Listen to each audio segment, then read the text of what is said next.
And I now give the floor to the representative of Pakistan. Thank you.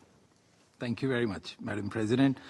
I congratulate you and the U.S. delegation on your successful presidency of the Council this month. We take note of the Secretary General's latest report on the situation in Afghanistan and the briefing provided by the Special Representative of the Secretary General and the head of UNAMA, Ms. Rosa Otunbayeva. Thank you, ma'am. We commend her leadership and efforts to promote normalization in Afghanistan under very challenging circumstances. We also thank the briefers for their very useful insights.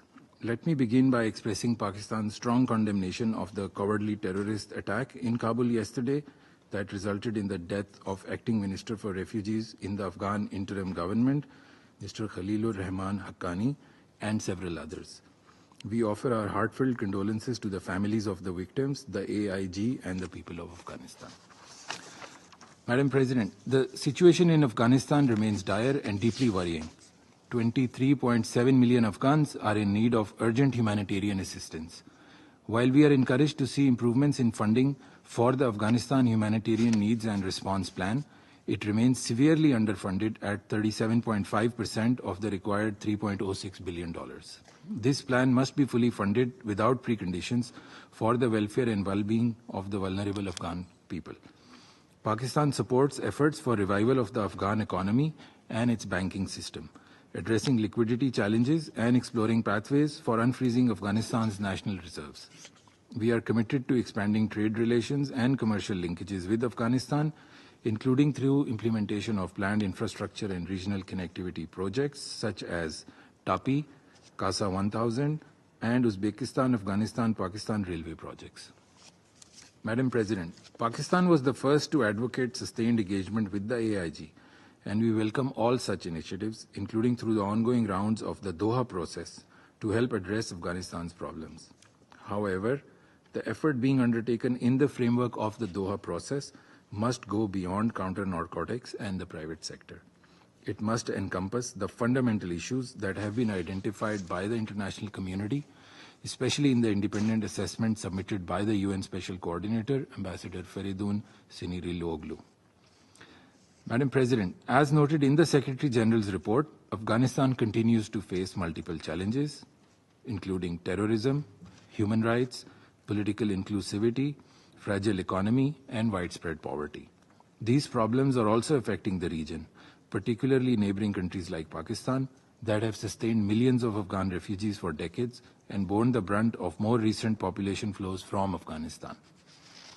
Terrorism within and from Afghanistan poses the single most serious threat to the country, to the region, and to the world.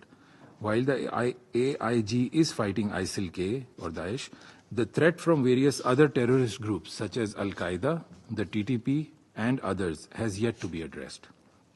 The TTP, with 6,000 fighters, is the largest listed terrorist organization operating in Afghanistan.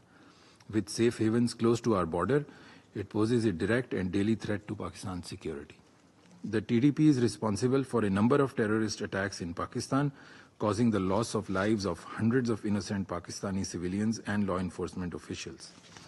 In countering the TTP's cross-border operations, our security and border officials have confiscated some of the modern weapons acquired by the AIG from stocks left behind by foreign forces. The TTP also receives external support and financing from our adversary. The TTP is fast emerging as an umbrella organization for other terrorist groups in the area, with clear objectives of destabilizing Afghanistan's neighbors. We have evidence of its collaboration with other terrorist groups like the Majid Brigade that is utilizing terrorism to disrupt Pakistan's economic cooperation with China, especially CPEC. Given its long association with Al-Qaeda, the TTP could emerge as Al-Qaeda's arm with a regional and global terrorist agenda. Pakistan will take all necessary national measures to eliminate these threats. We will continue to cooperate with regional and international efforts to effectively root out the menace of terrorism. Madam President, the international community also expects the AIG to fulfill its declared commitments on human rights and political inclusion. Instead of easing earlier restrictions, the AIG has intensified the restrictions on women and girls. These restrictions are contrary to Islamic precepts, jurisprudence, and the Sharia. Madam President, Pakistan shares the desire of most of our neighbors and the international community to enhance the prospects of stability and normalization in Afghanistan and to engage constructively with the AIG.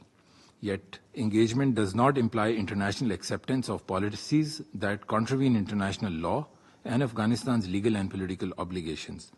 And engagement must have clear objectives and purpose. We need a roadmap of the specific and reciprocal actions to be taken by the AIG and the international community to achieve the goal of normalization in Afghanistan. The AIG spokesperson has himself asked for implementation of the Special Coordinator's plan.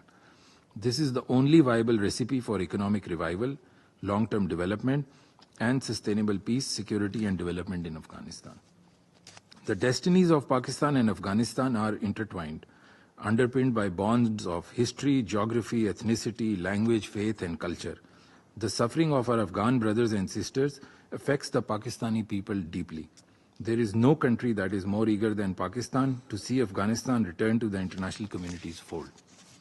Pakistan will continue to play a proactive role to achieve the much-needed and long-awaited peace, stability, and development that the people of Afghanistan rightfully deserve after more than 4 decades of conflict.